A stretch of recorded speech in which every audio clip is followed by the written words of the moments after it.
Sylvain Ité, qui vit sans doute les moments les plus compliqués de sa carrière diplomatique. On verra qu'elle est longue et que c'est un homme expérimenté. C'est l'ambassadeur de France à Niamey. Écoutez ce qu'a dit hier Emmanuel Macron. Il ne mâche pas ses mots. Au Niger, au moment où je vous parle, nous avons un ambassadeur et des membres diplomatiques qui sont pris en otage littéralement à l'ambassade de France et on empêche de livrer la nourriture. Ils mangent avec des rations militaires. Et ils restent là parce que simplement la France, soutenant la démocratie et considérant qu'il n'y a pas de double standard à avoir pour l'Afrique, considère que le président Bazoum, retenu en otage chez lui, est le président légitimement élu. Florence Okeli, c'est évidemment cette phrase « pris en otage oui. » que tout le monde aura retenu, qui provoque une forme d'inquiétude. Vous avez pu échanger avec lui aujourd'hui. Comment va-t-il? Dans quelle disposition est-il? Alors il va bien, compte tenu des circonstances bien sûr, c'est très clairement quelqu'un qui a une grande force de caractère, c'est ce qui ressort de nos échanges, hein. On a longuement échangé sur ces mots bien sûr d'Emmanuel Macron, sur ces conditions de vie qui sont très difficiles, qui sont très compliquées, c'est ce qu'a dit Emmanuel Macron. Alors donc il a l'air d'aller bien, de garder bon moral. Ça, bien sûr, c'est important. Ça fait quand même 50 jours maintenant que ce coup d'État a eu lieu. Il ne s'appesantit pas sur ces conditions de vie difficiles. Ça n'a pas l'air d'être sa personnalité. Une personnalité très clairement qui est forte. Un homme, un diplomate, vous l'avez dit, expérimenté. C'est aussi quelqu'un manifestement de sympathique et d'optimiste. Hein. Ça ressort de sa façon de s'exprimer, de ses mots. Il arrive même à transmettre à distance de la bonne humeur, ce qui est quand même fort quand on sait ce qu'il vit ces dernières semaines. Et ça explique sans doute aussi comment il tient le coup dans ces conditions qu'on sait extrêmement volatiles. Lui qui ne peut donc plus sortir de l'ambassade, qui ne peut plus non plus rien y faire rentrer. Ça, c'est important. Alors, combien de temps ça peut durer ? C'est toute la question, bien sûr. Lui, il dit, en substance, voilà ce qu'il m'a dit tout à l'heure, tant que le président lui demande de rester, il reste. Hein, à la demande du président de la République, je reste à mon poste avec mon équipe. Son équipe, oui, parce qu'il n'est pas tout seul, Sylvain Ité, il y a toujours 5 personnes autour de lui, 5 personnes employées de l'ambassade, mais aussi des officiers de sécurité, des forces spéciales qui sont essentielles, bien sûr, parce qu'on se souvient, quelques jours après le coup d'État, c'était le 30 juillet, ces mouvements de foule devant l'ambassade de France, qui avait notamment, vous le voyez, reçu des projectiles, dont l'enceinte avait été endommagée.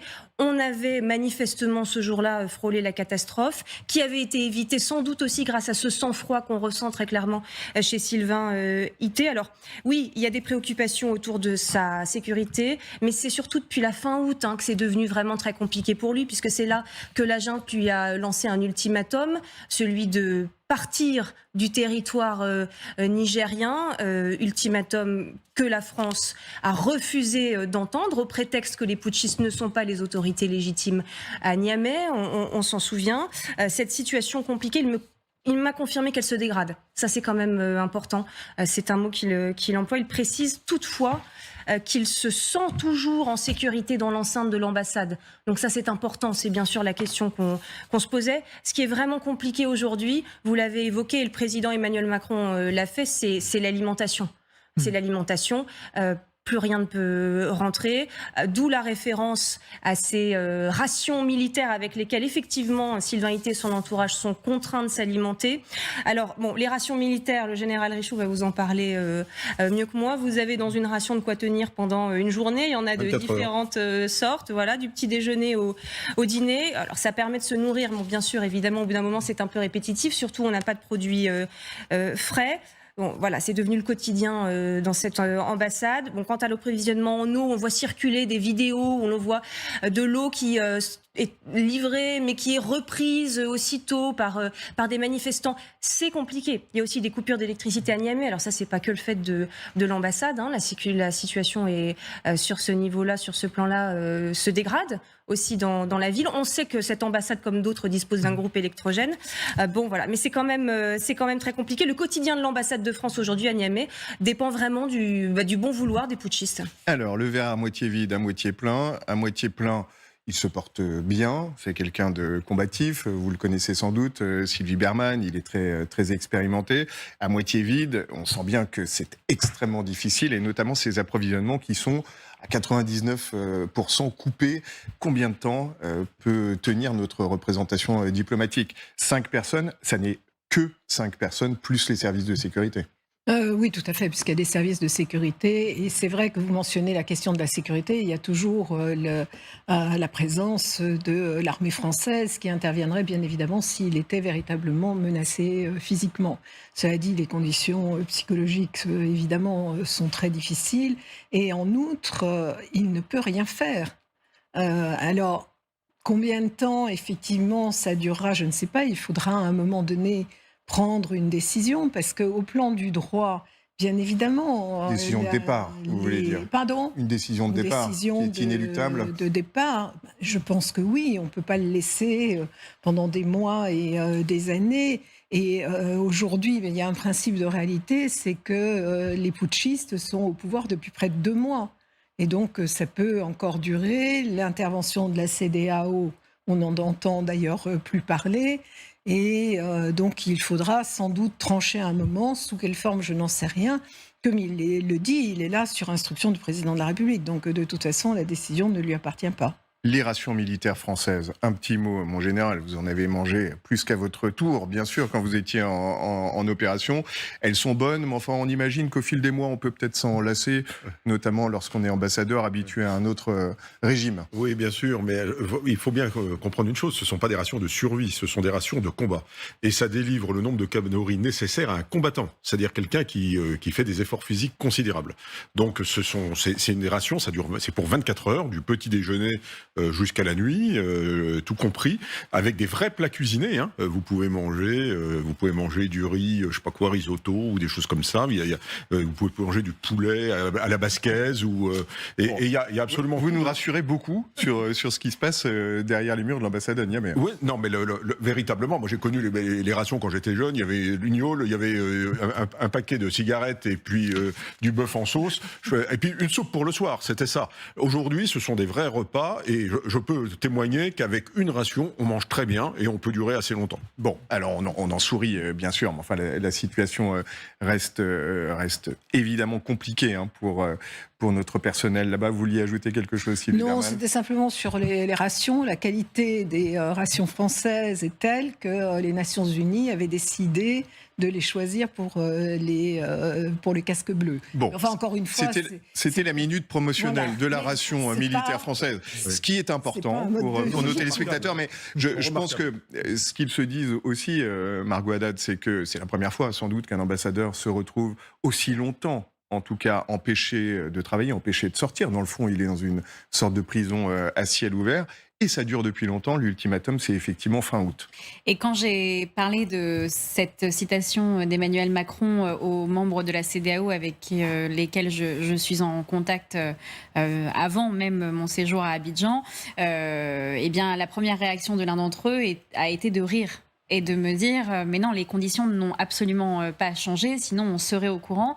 Et pour le moment, il faut savoir que les forces de la CEDEAO, dont la force en attente, est bel et bien au Bénin. C'est-à-dire que la semaine dernière, ils ont fini d'acheminer, c'est-à-dire les 1000 hommes qui devaient être au Bénin. Et d'ailleurs, on a vu les Nigériens riposter en les accusant de préparer une intervention justement parce qu'ils étaient arrivés au Bénin. Ils n'ont pas l'air très pressés. Et alors, oui, bah, ça s'appelle la force en attente. Oui. Non, c'était un jeu de mots, mais c'est vrai que... Arriver à Niamey dans ces conditions... La CEDEAO le dit assez clairement, c'est-à-dire que du côté des Ivoiriens, ils me disent mais on ne veut pas la guerre. Nous, ce qu'on veut, c'est étouffer économiquement le Niger pour qu'il y ait une forme de rébellion sur le territoire nigérien, ce qui n'arrivera certainement pas.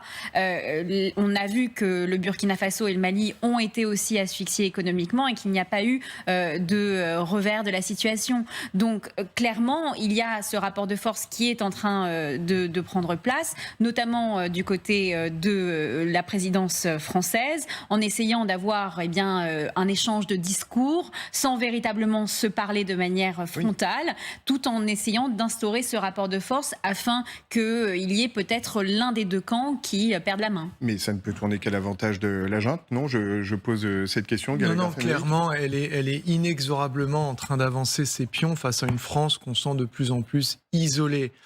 Parce que Margot l'a dit, il y a d'une part l'inaction de cette force en attente et de la communauté économique des États d'Afrique de l'Ouest, donc la CEDEAO. Il ne faut pas oublier un autre acteur majeur qui est responsable du 2e contingent militaire étranger sur le sol nigérien, les Américains, qui eux ont une approche bien plus souple. Il faut savoir que les Français et les Américains étaient sur la base 101 ensemble, donc à Niamey. Ils ont déplacé leurs hommes vers la base 200, leurs hommes en uniforme, afin de reprendre une partie de leurs activités antiterroristes, puisque c'est là-bas que sont prépositionnés leurs drones. Et puis, où est l'Europe sur ce dossier? On sait que quand Madame Colonna s'est rendue à Tolède avec son homologue issu du gouvernement Bazoum, il n'y a pas eu de déclaration fracassante de la part de ses homologues. Tout le monde est d'accord pour condamner et dire que c'est pas bien la junte. Mais à part ça, voilà. Donc il y a une forme de posture qui consiste à se placer, c'est ce qu'on entendait dans la voix du président français, sur le terrain du droit.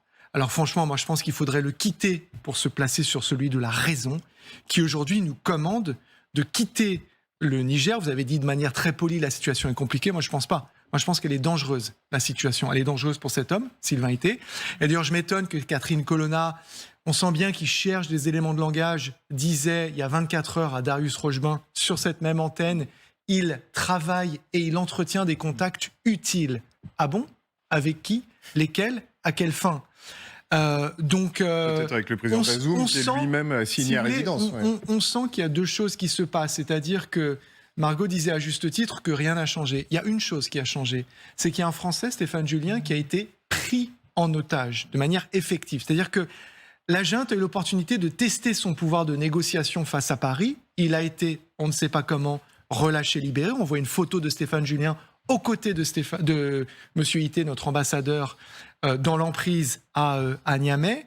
Donc, on sent qu'elle a testé cela. C'est à partir de là qu'Emmanuel Macron parle de preneur d'otages, chose qu'il aurait déjà pu faire depuis des jours. Donc qu'est-ce qu'il est en train de faire dans, si vous voulez, la conscience collective? Il est en train de criminaliser la junte. C'est-à-dire qu'avant, leur pouvoir était illégitime, il est désormais criminel. Donc maintenant, il faut se chercher une porte de sortie. La seule chose qu'il dit à ce stade, et j'en terminerai par là, c'est que nous ne partirons qu'à la demande de notre seul interlocuteur légitime, toujours ce mot sur place, à savoir Bazoum. Oui. Florence. Oui, non, ce qu'il y a, c'est qu'effectivement, manifestement, la stratégie de la CEDEAO, c'est plutôt sur le temps long, ce sont les sanctions économiques. Alors, qui commencent à porter leurs fruits, parce que ça devient compliqué de payer les fonctionnaires, par exemple, sur place. Ça l'a déjà été au mois d'août, ça le sera encore plus au mois de septembre. Le problème, c'est que Sylvain Ité, lui, il n'a pas ce temps long-là aujourd'hui, vu ses conditions de vie dans l'ambassade. On n'imagine pas comment cette situation-là peut perdurer encore pendant longtemps. Ah oui. Oui, moi, ce que je veux simplement dire, c'est que de toute manière, il n'est pas en danger. Il y a un plan d'évacuation qui est prêt depuis longtemps, parce que ça fait partie de la base. Et donc, il y a quand même la base, comme ça a été dit, aérienne à côté, qui est capable de l'évacuer par avion. S'il se passait quoi que ce soit, les forces spéciales seraient capables de l'évacuer. Et les rations, c'est pareil. C'est bien gentil, ça dure un temps, mais je pense qu'il y a aussi des moyens, sans doute, de le ravitailler par voie militaire. Même si, je dirais, le ravitaillement de ce qui arrivait du marché tous les jours, oui, etc., comme on fait, on vit normalement. On achète dans les magasins, sur le marché, etc. Oui, mais là, ça ne peut plus rentrer dans l'ambassade. Là, ça ne peut plus rentrer. En très nombreuses images qui montrent précisément plus rien de S'il reste comme ça, c'est que le lien avec la base, avec les militaires, avec les forces spéciales est toujours là et que sa sécurité n'est pas en danger. Margot. Il y a un acteur dont on parle peu sur nos plateaux parce qu'il s'agit des affaires assez internes au Niger, mais qui est très important en coulisses. Il s'agit de l'ancien président Issoufou. L'ancien président Issoufou qui est toujours en contact avec le département d'État. Il y a des échanges qui sont assez clairs et qui pourrait être un acteur qui joue le rôle d'intermédiaire également avec la France. La France est très remontée contre le président Issoufou puisqu'il aurait joué un rôle dans cette rébellion du garde national de la présidence, le général Tchani, qui aurait poussé donc à cette rébellion. Et cet acteur reste très important puisqu'il connaît tous les présidents de la CEDEAO et il connaît également le président français et également tous les acteurs internationaux. Et donc cette personne-là, qui habite seulement à quelques kilomètres du palais de la présidence, je tiens à le rappeler, et qui lui n'est pas pris en otage alors qu'il a aidé le président Bazoum à être au pouvoir, eh bien reste un interlocuteur dans cette crise. Il ne faut pas perdre de vue cet homme-là qui est très très important dans cette négociation au Niger. Et dans cette crise, les États-Unis, l'Allemagne ont un profil très différent de celui de la France, profil bas. D'ailleurs, eux, ils ont repris un certain nombre de discussions. Pour finir là-dessus, Sylvie Bermann, c'est quoi le scénario le plus probable? C'est qu'ils soient exfiltrés vers un pays voisin où ils continuent à assurer des fonctions, même si ces fonctions sont relativement virtuelles? C'est difficile de le dire, puisque de toute évidence, c'est la décision du président de la République. Donc, mais encore une fois, ça ne peut pas durer indéfiniment. Et puis, effectivement, comme cela a été dit, le manque de soutien de l'Union européenne, on l'a vu donc à Tolède, lors de la rencontre des ministres des Affaires étrangères, et puis les Américains qui... non seulement n'ont pas retiré leurs militaires, n'ont pas spécialement aidé, mais en plus, ils ont nommé leur ambassadrice le lendemain du coup d'État. Oui. Donc c'est ça aussi qui est difficile pour la France.